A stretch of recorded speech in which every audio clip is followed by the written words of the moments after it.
సాధనలో కొన్ని దాటవేసే క్రమంలో కూడా మాన్యువల్ కౌన్సిల్ జరపాలని మాట ఇచ్చింది. ఎస్జిటిలు ఖచ్చితంగా మాన్యువల్ కౌన్సిల్ జరపాలని సంఘాలు కోరగా ఖచ్చితంగా జరుపుతామని మాట ఇచ్చింది.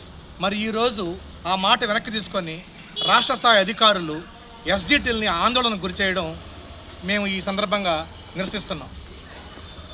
నిన్న జరిగినటువంటి స్కూల్ అసిస్టెంట్ బదిలీల్లో వెబ్ కౌన్సిలింగ్ పెట్టారు.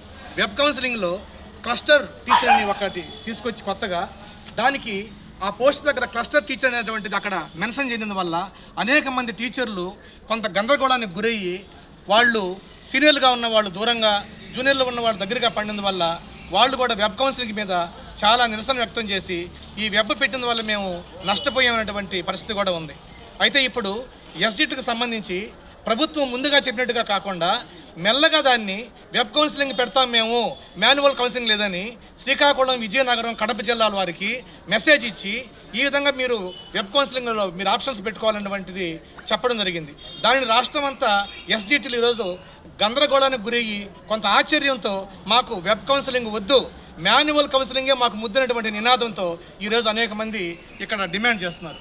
దానికి అనుగుణంగానే మేము ఈరోజు ఈ ప్రెస్ మీట్ పెట్టి మేము కోరేది ఏంటంటే ఉపాధ్యాయులందరినీ కూడా ఏకతాటిగా ఉండాలి. రేపు భవిష్యత్తులో ఇచ్చేటటువంటి కార్యాచరణ పిలుపుకి అందరూ కూడా ముందుకు రావాలి.